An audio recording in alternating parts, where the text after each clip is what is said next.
स्वागत है आप सभी का। वक्त हो गया उत्तराखंड की खबरों का। आपके साथ मैं हूं अपर्णा मौजम। आईसीएसई बोर्ड के 10वीं और 12वीं क्लास के रिजल्ट अनाउंस कर दिए गए हैं। हालांकि इस बार रिजल्ट के बाद स्कूलों में स्टूडेंट्स कम नजर आए। कुछ गिने चुने स्टूडेंट्स ही रिजल्ट के बाद अपने टीचर से मिलने स्कूल पहुंचे। कोविड-19 की वजह से छात्रों को लंबा इंतजार रिजल्ट के लिए करना पड़ा, लेकिन छात्र रिजल्ट के बाद खुश दिखाई दिए। वहीं स्कूल एडमिनिस्ट्रेशन ने भी माना कि कोरोना के हालात के बीच ओवरऑल रिजल्ट अच्छा रहा है। आईसीएसई में 10वीं का रिजल्ट 99.33% रहा, तो वहीं 12वीं का रिजल्ट 96.84% रहा। बता दें कि देहरादून में आईसीएसई के 60 स्कूल में 10वीं में 4,255 छात्र और 12वीं में 3,226 छात्रों ने एग्जाम दिया था।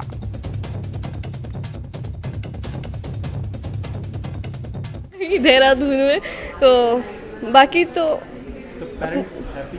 हाँ जी, पेरेंट्स बहुत खुश हैं हमारे रिजल्ट से। एक्सपेक्टेशन ऐसे कुछ रखा नहीं था, पर जितने आए अच्छे थे।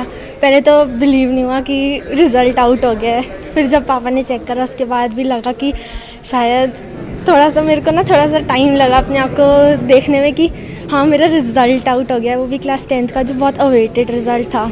रिजल्ट का बहुत अच्छा है दिस ईयर का। मोर देन 75% का स्टूडेंट का 90% ऊपर है। सो वी आर बहुत खुशी है। बहुत मैं धन्यवाद करेंगे पेरेंट्स का एंड टीचर्स का, स्टूडेंट्स का हार्ड वर्क कर दिया। स्पेशली ये कोरोना सिचुएशन का बहुत डिफ़िकल्ट सिचुएशन है, बट ओवरऑल परफॉर्मेंस क्लास 10 और 12th का बहुत अच्छा है हमारा स्कूल में। में बीजेपी की वर्चुअल रैली शुक्रवार को पूरी हो गई। सीएम त्रिवेंद्र सिंह रावत ने अपनी आखिरी रैली श्रीनगर विधानसभा क्षेत्र में की। वर्चुअल रैली में सीएम ने किसानों को सस्ते लोन, होम स्टे, कॉलेजों में वर्चुअल क्लासेस की व्यवस्था करने की जानकारी दी। बता दें कि सीएम त्रिवेंद्र सिंह रावत ने कुल 8 विधानसभा क्षेत्रों में रैली की और इसे कामयाब बताया। सीएम ने कहा कि वर्चुअल रैली में कार्यकर्ताओं से बात हुई और वही बात अब जनता तक पहुंचेगी। के प्रोग्राम है बेसिकली, जो पार्टी के हमारे सक्रिय कार्यकर्ता होते हैं वो इससे जुड़ते हैं। साथ ही फेसबुक के माध्यम से और मीडिया भी इसको अच्छा कवर करता है, देखने में आया है। तो सरकार का एक संदेश कार्यकर्ताओं तक और कार्यकर्ताओं के माध्यम से आम आदमी तक पहुंचे, ये प्रयास रहता है। बीजेपी के नेशनल मीडिया चीफ और उत्तराखंड के राज्यसभा सांसद अनिल बलूनी की पहल का एक बार फिर असर दिखा है। रामनगर के धनगढ़ी नाले पर पुल बनने का रास्ता साफ हो गया है। अनिल बलूनी ने पिछले साल नाले पर पुल बनाने के लिए नितिन गडकरी को चिट्ठी लिखी थी, जिसके बाद गडकरी ने पुल के निर्माण को लेकर जानकारी दी है और बताया है कि पुल के लिए टेंडर की प्रक्रिया शुरू होगी। बता दें कि धनगढ़ी नाला बरसात के समय विकराल रूप ले लेता है, जिसमें हर साल कई गाड़ियां बह जाती हैं और कई लोगों की जान भी अब तक जा चुकी है।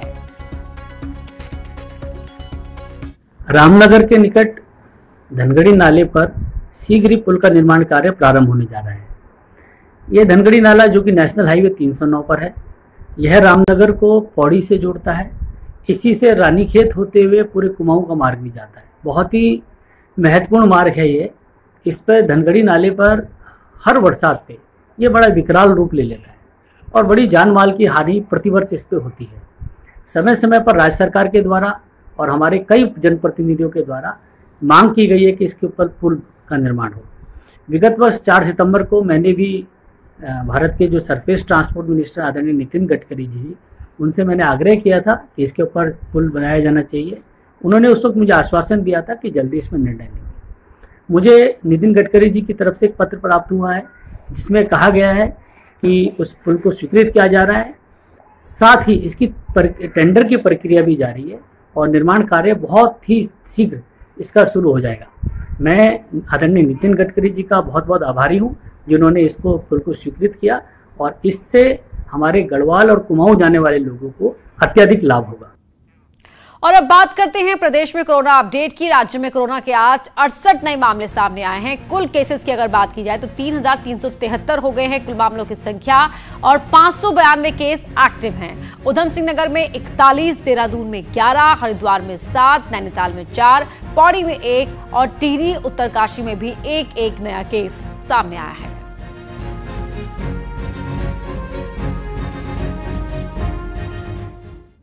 चमोली के पीपलकोटी भनीर पानी हवा बैंड के पास मलबा आने के चलते जहां बद्रीनाथ हाईवे बंद है तो वहीं मलबे की चपेट में आने से एक ट्रॉला भी भारी बोल्डर और मलबे के बीच दब गया। लेकिन गनीमत ये रही कि चालक और परिचालक ने किसी तरह भागकर अपनी जान बचाई। दरअसल यहां ऑल वेदर रोड कटिंग का काम चल रहा है, इसके चलते यहां हल्की बारिश आते ही हिल कटिंग साइड से भारी मलबा गिर रहा है। वहीं सड़क से मलबा हटाने का काम जारी है, लेकिन बताया जा रहा है कि सड़क को खोलने में और समय लग सकता है।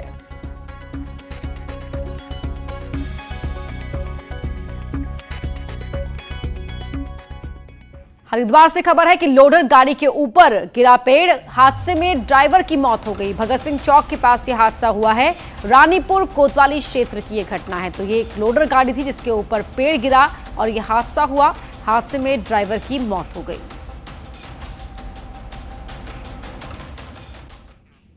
उत्तराखंड मौसम विज्ञान केंद्र ने प्रदेश के कई जिलों में 11-12 जुलाई के लिए भारी बारिश का अलर्ट जारी किया है। मौसम विज्ञान केंद्र ने 11 और 12 जुलाई के लिए ऑरेंज अलर्ट जारी किया है। बताया जा रहा है कि अगले 2 दिन में प्रदेश के कई इलाकों में भारी बारिश हो सकती है, जिससे लैंडस्लाइड और रोड ब्लॉक जैसी घटनाएं बढ़ सकती हैं। वहीं सचिव आपदा प्रबंधन शैलेश बगोली ने बताया कि मौसम विभाग लगातार आपदा प्रबंधन विभाग को अपडेट दे रहा है और ऐसे में विभाग के लोगों के अलर्ट पर रहने को कहा गया है।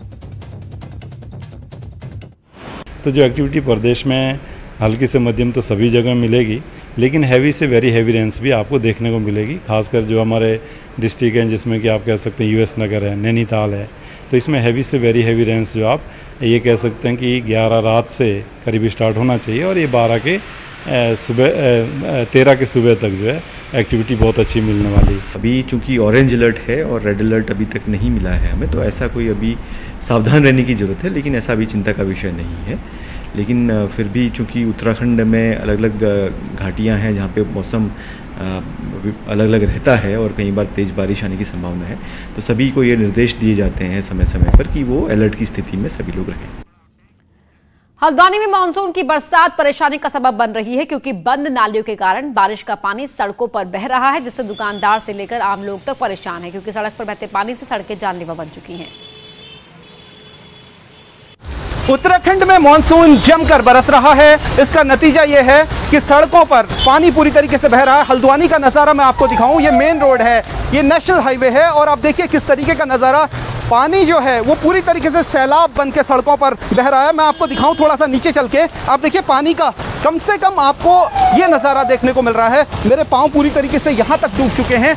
आप समझ सकते हैं कि नगर निगम जिन तैयारियों के दावे कर रहा था, लोकल एडमिनिस्ट्रेशन जिन तैयारियों के दावे कर रहा था, वो शुरुआती मानसून की बरसात में ही किस तरीके से उन दावों की पोल खोलती हुई नजर आ रही है। दावा किया गया था कि सारी की सारी नालियां खोल दी गई हैं और जो कूड़ा कचरा है वो हटा दिया गया है, लेकिन आप सड़कों का नज़ारा देख के साफ अनुमान लगा सकते हैं कि कुछ नहीं हुआ और जिसका नतीजा आपको देखने को मिल रहा है कि किस तरीके से ये स्कूटी और बाइकें जो सड़क के किनारे पार्क की गई थी वो लगभग आप उनके पूरे के पूरे टायर जो है डूब चुके हैं। किस तरीके की मूसलाधार बारिश हो रही है और पूरी की पूरी जो ये तैयारी है एक तरीके से नगर निगम की कलाई खोलने वाली है।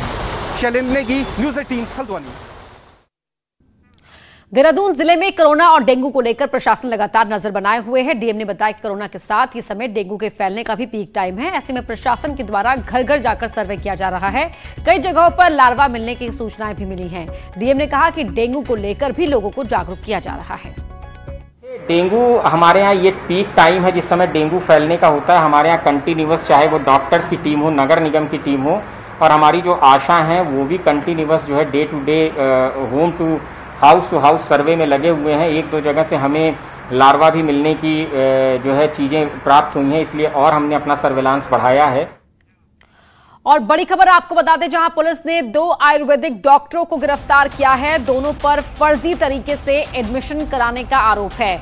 ऋषिकुल आयुर्वेदिक कॉलेज में एडमिशन का खुलासा हुआ था।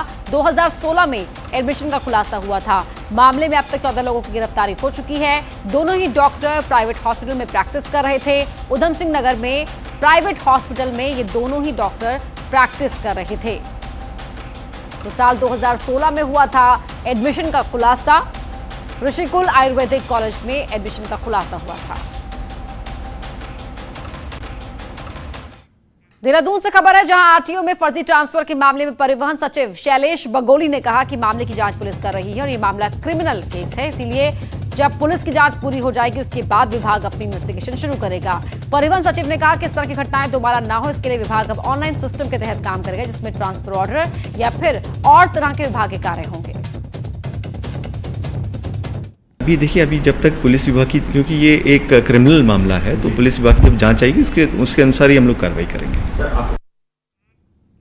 गाड़ी आपकी, किश्त हमारी। गाड़ी खरीदोगे आप, किश्त भरेंगे हम। महज 20% किश्त आप भरेंगे, 80% भरेगी कंपनी। कुछ इन्हीं विज्ञापनों से शुरू हुआ था देहरादून में ठगी का अपराध।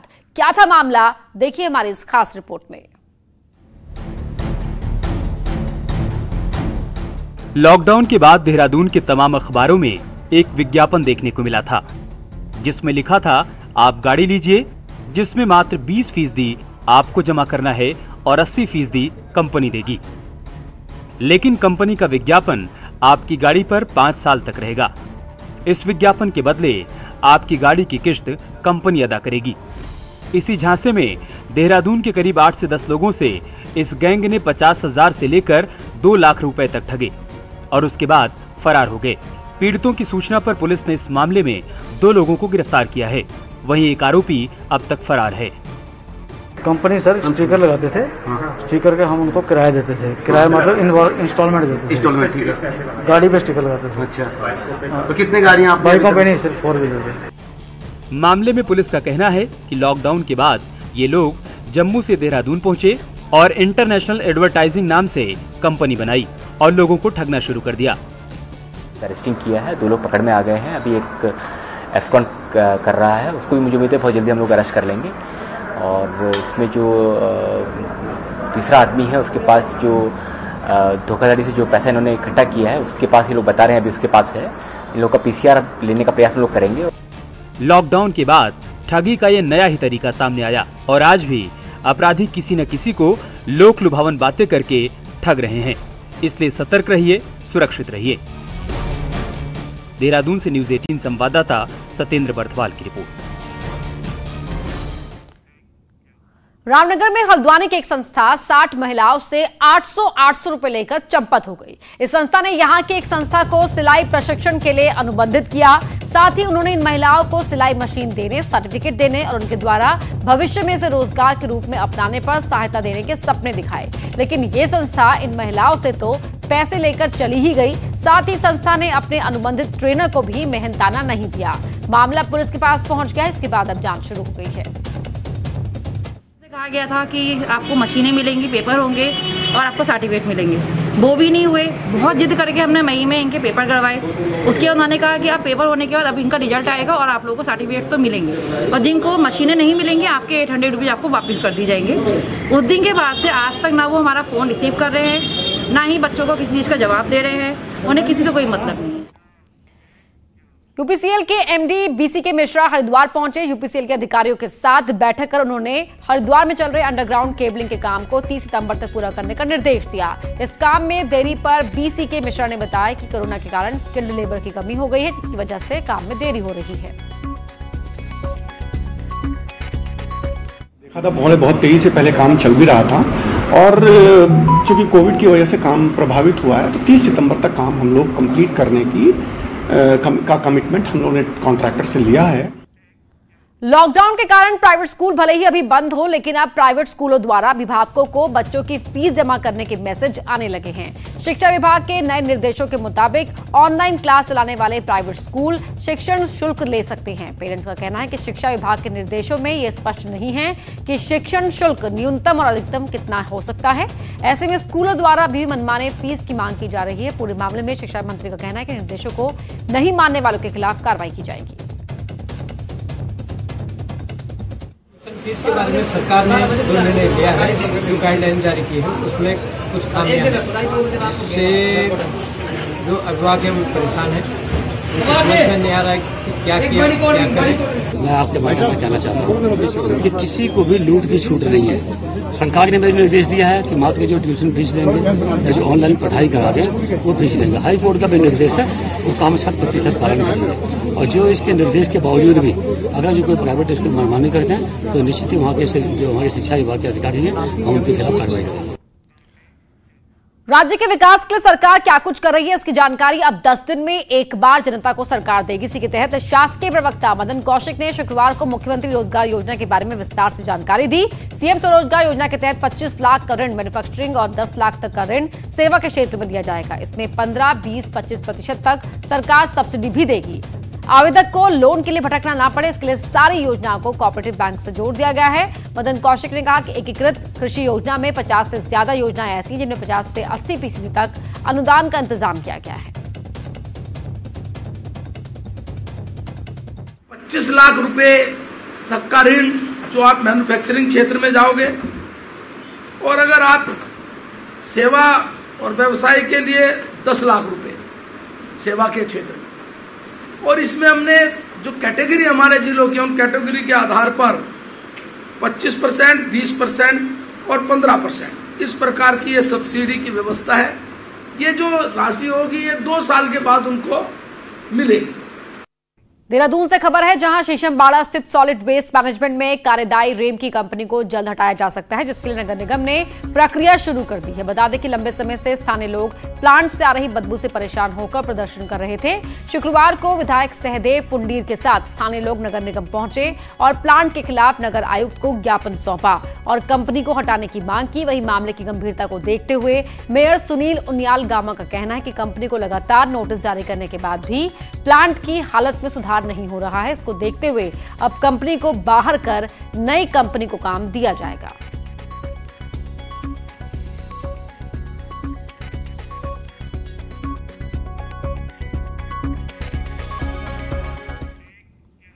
देहरादून से खबर है, जहां महाविद्यालय विश्वविद्यालय में इंटरनेट होगा फास्ट, स्टूडेंट्स को मिलेगी हाई स्पीड नेट कनेक्टिविटी। महीने भर के अंदर महाविद्यालय विश्वविद्यालय में सुविधा मिलेगी। ITDA को बनाया गया है कार्यदायी संस्था।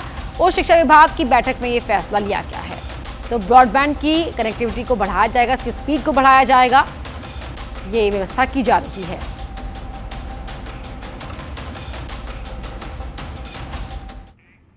कांग्रेस विधायक हरीश धामी और BRO के बीच का मामला लगातार बढ़ता जा रहा है। विधायक हरीश धामी ने इस मामले में मुख्य सचिव से शिकायत की।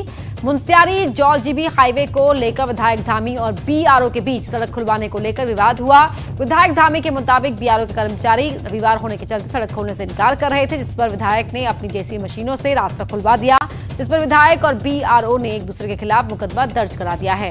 विधायक धामी ने इस मामले पर मुख्य सचिव से शिकायत की। वहीं मुख्य सचिव उत्पल कुमार सिंह का कहना है कि मामले की जांच कराई जाएगी कि आखिर विवाद क्यों हुआ। रिपोर्ट दर्ज करने की बात कर रहा था, मैंने अपनी तरफ से मैंने भी रिपोर्ट दर्ज करी। मैंने जिलाधिकारी को संज्ञान में भी डाला कि भाई मेरे साथ मिसबिहेव किया गया और ऐसा ऐसा है। तो मेरी गाड़ी चौकी के आगे खड़ी थी, वो आके कहता है इस गाड़ी को हटा। जांच होकर जो उचित कार्रवाई है वो की जाएगी। और यहाँ रुक रहे एक छोटे से ब्रेक के लिए।